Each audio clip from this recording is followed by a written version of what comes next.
기관들 업무 보고가 되겠습니다. 어쨌든 금융위는 오늘 보고를 통해서도 확인하겠지만 금융위의 공적 기능, 공익적 역할을 얼마나 충실하게 잘하나 이게 제일 핵심인 것 같습니다. 하여튼 가급적이면 사람들이 얘기하는 바대로 생산적 금융으로 또 많은 사람들이 공정하게 금융 접근권을 가지는 포용 금융으로 금융 제도가 좀 발전돼야 되겠다는 생각을 합니다. 그 다음에 공정거래위원회가 하는 일은 점점 그 중요성이 커져가는 것 같아요. 이게 산업경제 현장에서의 공정한 질서를 유지하는 것이 본질적인 업무일 텐데 기업 규모가 커지면서 또 경쟁이 격화되면서 공정거래위의 역할이 점점 더 중요해지는 것 같습니다. 네, 오늘 업무 보고에서 한번 그런 내용들을 같이 체크해 보겠습니다. 네, 이상입니다. 예, 대통령님 말씀 감사드립니다. 이어서 업무 보고를 진행하도록 하겠습니다. 금일 업무 보고 행사는 2개의 세션으로 진행됩니다. 첫 번째로 금융위원회의 업무 보고와 토의가 진행되며 이어서 공정거래위원회의 업무 보고와 토의가 진행됩니다. 먼저 금융위원회 업무 보고가 있겠습니다. 보고는 금융위원장께서 드리겠습니다.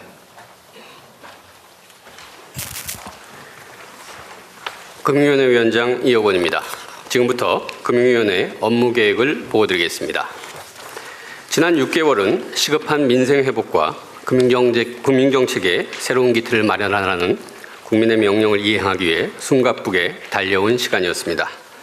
먼저 무너진 민생 경제의 신속한 복구에 금융이 앞장섰습니다.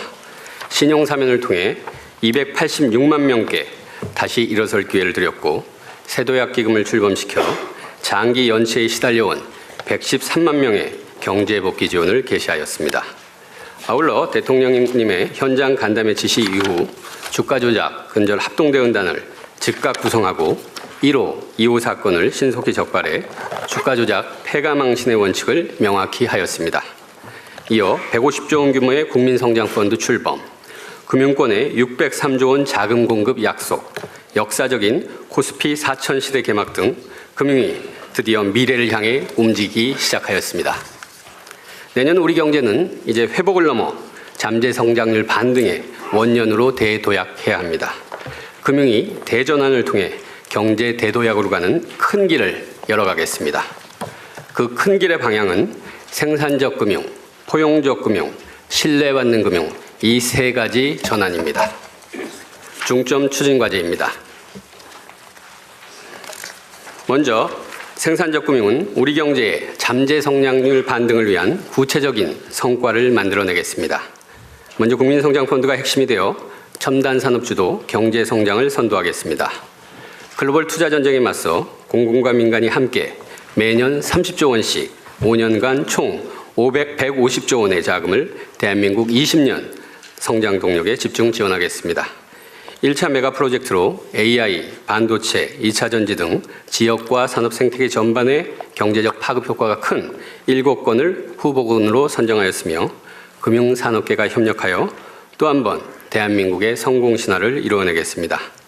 또한 자금의 40% 이상을 지역 산업에 투입하여 지역이 성장의 수혜자가 아니라 성장의 주체가 되도록 하겠습니다. 성장의 과실을 국민들과 함께 나눌 수 있게 국민 참여형 펀드도 조성하겠습니다. 다음으로 정책과 민간의 금융 역량을 결집해 자금의 물꼬를 부동산, 수도권, 대출 중심에서 기업, 지역, 투자 중심으로 확실히 바꾸어 나가겠습니다. 정책금융의 지역 비중을 45%까지 확대하고 더 많은 자금이 더 좋은 조건으로 지역에 도달되도록 하겠습니다. 정부와 금융권이 생산적 금융 협의체를 구성하여 금융권의 역량 강화와 성과를 이끌어내겠습니다.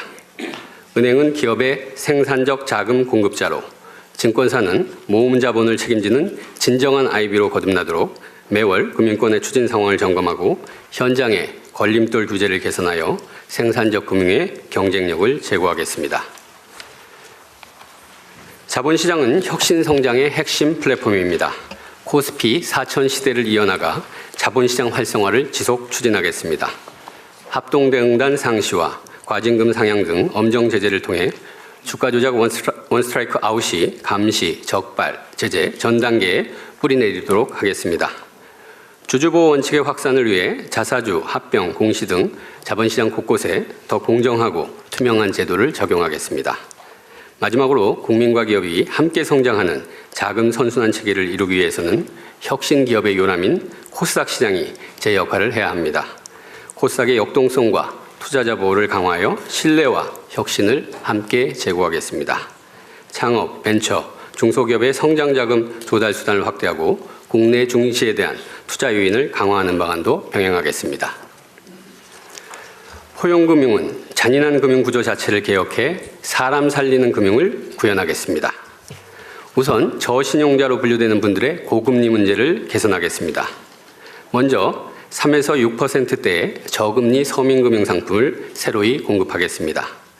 연체자가 유일하게 받을 수 있는 대출인 불법 사금융 예방 대출은 금리가 15.9%로 너무 높았습니다.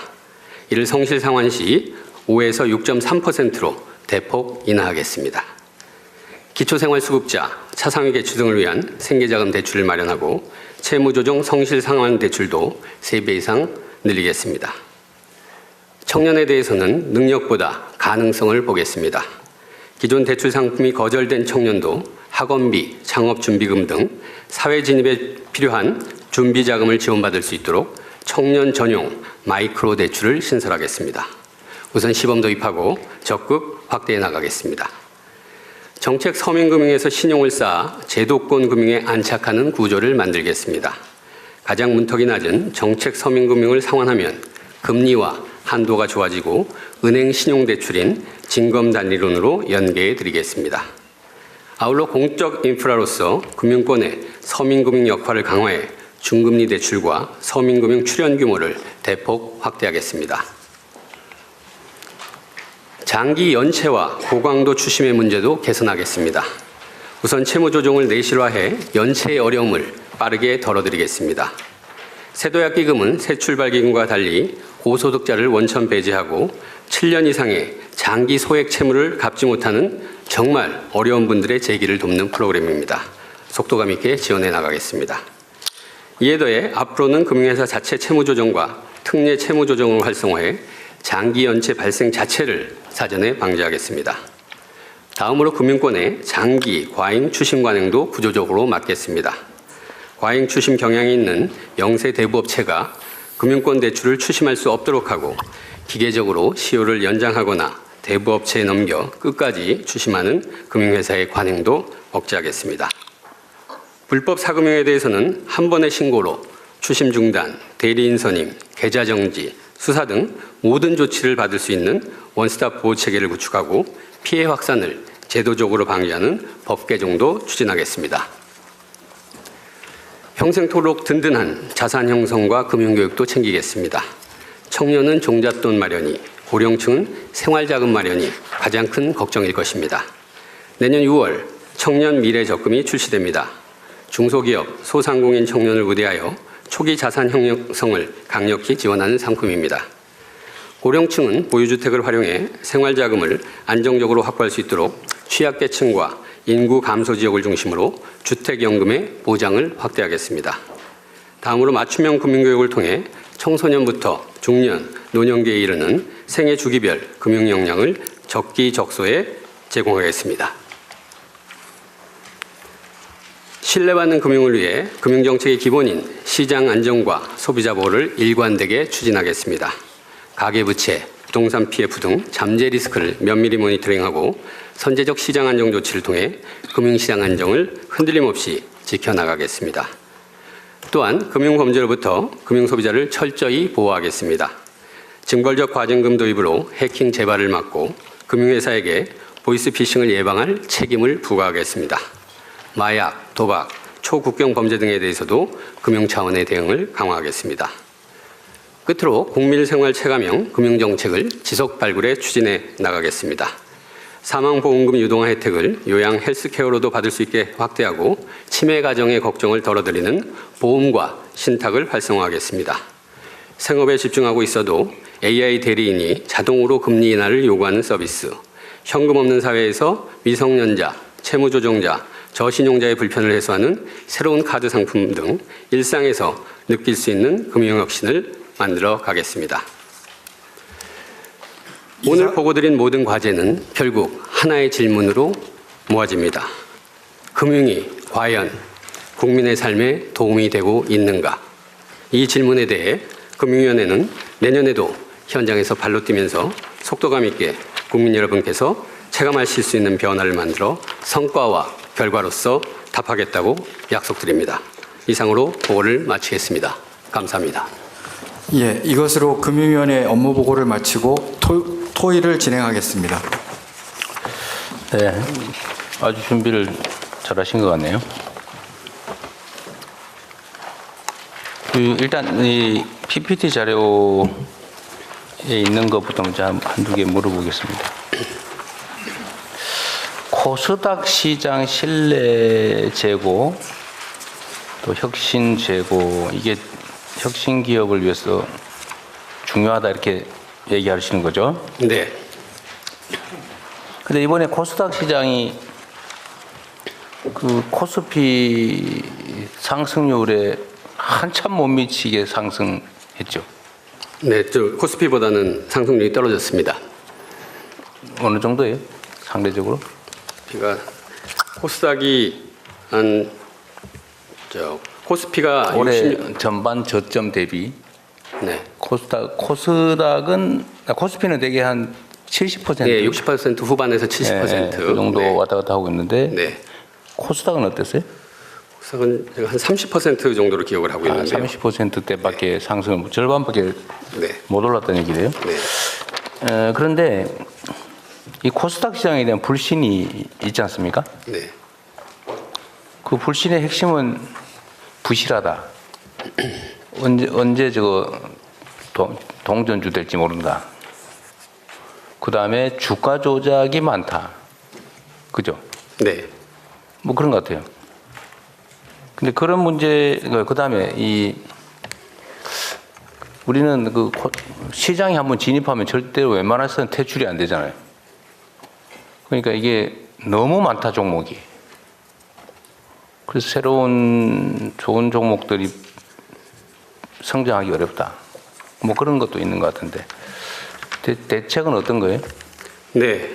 말씀 주신 대로 결국 신뢰를 먼저 높일 거냐, 혁신을 더 북돋을 거냐인데 그 벤처기업 중에서는 혁신의 문호를 더 많이 열어달라 이렇게 하고요. 투자자들은 일단은 부실한 것들을 빨리 내보내서 그래야 그 공간이 열리기 때문에 혁신이 될 수 있다. 그래서 저희도 이제 두 가지를 다 보는데요. 특히 이 부실이나 실력이 검증되지 않은 기업들은 빨리 퇴출시킬 수 있도록 상장 상장 폐지 절차를 간소화하고 상장 유지 요건 자체도 그러게요.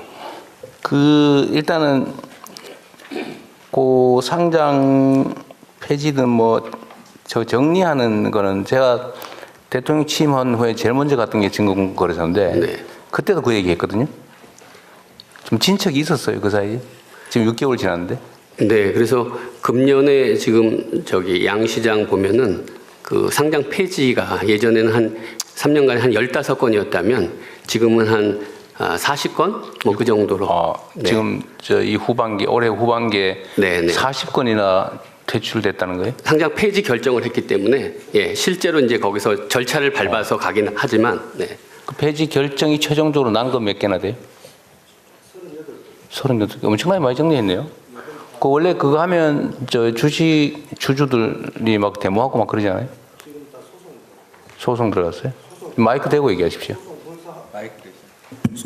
소송 불사하고 그 대출을 많이 시키라 하니까 저희 예상한 대로 소송이 들어와 있는데요. 소송 대응하면서도 부실 기업은 바로 대출을 시키도록 그렇게. 네, 소송이야 뭐 불가피한데 여하튼 보유 주주들 입장에서야 그게 사라지면 영원히 희미한 꿈마저 희망마저 사라지는 거잖아요, 그죠? 네. 그러니까 대응하는 건 당연한 건데 그래도 그런 걸 좀 정리를 해야 시장이 정상화될 길이 열리겠죠. 네.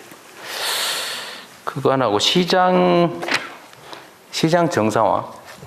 그러니까 이 종목들 정리하는 것도 해야 되고, 그 주가 조작이나 부정거래 뭐 이런 거는 어떻습니까? 그건 뭐 코스피나 코스닥이나 다 해당되는 거긴 한데 1호, 2호 두 개 지금 적발한 거예요? 네, 맞습니다. 너무 작은 것 같은데. 지금도 저희들이 심사하고 있는 것들이 다 있고요. 계속 하고 있어요. 네네네. 그리고 1호, 2호 말고 또 추가적으로 증권사에서 또 네. 고위 임원이 사실은 그 상장 같은 거 할